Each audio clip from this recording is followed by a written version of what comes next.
नमस्कार। आज हम छत्तीसगढ़ के बहुत ही गहरे अतीत में उतर रहे हैं। हजारों साल पहले जब यहाँ इंसान पत्थरों से अपनी दुनिया बना रहे थे, हमारे पास जो जानकारी है वो यहाँ मिले पुराने पत्थर के औजारों और चट्टानों पर बनी कलाकृतियों मतलब शैल चित्रों पर आधारित है। कोशिश ये समझने की है कि वो शुरुआती लोग कैसे रहते थे, उनके छोड़े निशान क्या कहते हैं। तो चलिए शुरू करते हैं। बिल्कुल। और देखिए, पुरातत्व हमें इसी बिना लिखे इतिहास को पढ़ने का एक जरिया देता है। छत्तीसगढ़ इस मामले में बहुत खास है क्योंकि यहाँ पत्थर युग के, आप कह सकते हैं, लगभग हर दौर के सबूत मिलते हैं।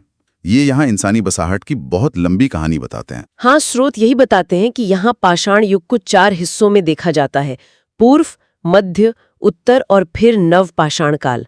तो शुरुआत करते हैं सबसे पुराने पूर्व पाषाण काल से। रायगढ़ जिले की सिंघनपुर गुफा महानदी के पास है ना।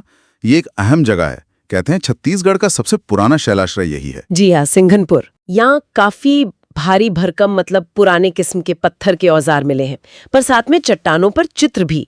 1910 में एक अंग्रेज इंजीनियर थे, एंडरसन, उन्होंने खोजा था इन्हें। हाँ, C.W. एंडरसन। बाद में अमरनाथ दत्त जैसे विद्वानों ने भी इस पर काम किया। चित्रों में शिकार करते हुए लोग दिखते हैं, जैसे कोई सांभर का शिकार कर रहा है। कुछ सीढ़ी जैसी आकृतियां भी हैं। तो ये औजार और कला मतलब एक साथ मिलना, ये क्या दिखाता है उस जमाने के बारे में? ये बहुत दिलचस्प सवाल है। देखिए, ये दिखाता है कि वो शुरुआती इंसान सिर्फ पेट भरने की फिक्र में ही नहीं थे। उनमें अपने आसपास की दुनिया को समझने, उसे दर्ज करने या शायद कोई रस्म वगैरह निभाने की इच्छा भी थी। औजार उनकी तकनीक दिखाते हैं, तो चित्र उनकी सोच की तरफ इशारा करते हैं। समझी। अब आते हैं मध्य पाषाण काल पर।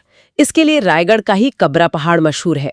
यहाँ जो औजार मिले वो पहले से अलग थे, छोटे थे, जिन्हें लघु पाषाण उपकरण या माइक्रोलिथ कहते हैं। बिल्कुल, माइक्रोलिथ्स। इनमें लंबे पतले ब्लेड जैसे टुकड़े और आधे चांद जैसे अर्धचंद्राकार पत्थर शामिल हैं। और ये सिर्फ आकार में छोटे नहीं थे, ये असल में एक बड़ी तकनीकी छलांग थी। अच्छा, कैसे? इन छोटे हिस्सों को ना लकड़ी या हड्डी में फिट करके ज्यादा अच्छे हथियार जैसे भाला या तीर का सिरा बनाया जा सकता था। इससे शिकार वगैरह में ज्यादा आसानी हुई होगी। और हाँ, कबरा पहाड़ में सिंघनपुर से भी ज्यादा शैल चित्र मिले हैं।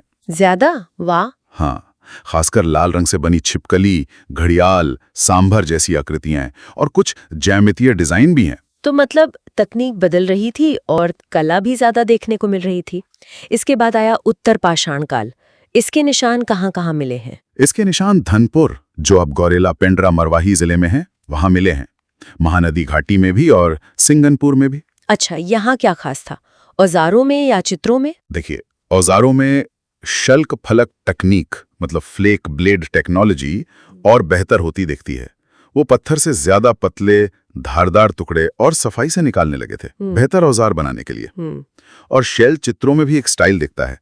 लाल रंग की इंसानी आकृतियां अक्सर सीधी खड़ी रेखाओं से बनाई गई हैं। एक खास तरीका था उनका। समझ गई।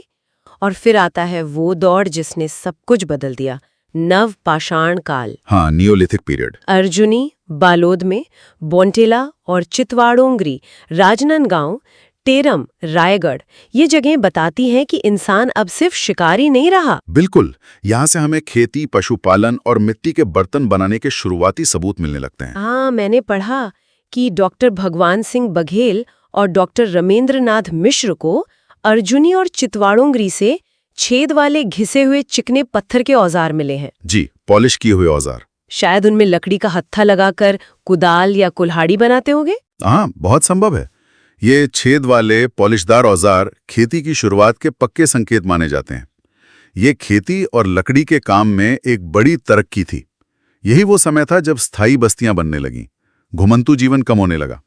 ये तो मानव सभ्यता के लिए एक बहुत बड़ा मोड़ था। यकीनन। और चितवाड़ोंगरी में वो ड्रैगन जैसी दिखने वाली आकृति का शैलचित्र भी मिला है, वो तो कमाल है। हाँ, वो ड्रैगन जैसी आकृति, ये उन कई रहस्यों में से एक है जो दिखाते हैं कि उनकी सोच, उनके विश्वास कितने अलग और शायद जटिल रहे होंगे।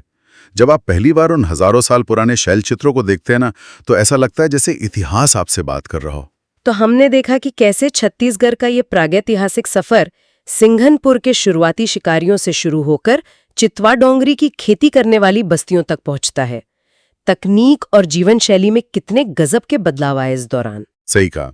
ये पत्थर के टुकड़े और धुंधले से दिखने वाले चित्र सिर्फ चीजें नहीं हैं, ये इस जमीन पर हजारों सालों के इंसानी संघर्ष, उनके जूझने, नई चीजें सीखने और उनकी संस्कृति के पनपने की कहानियां।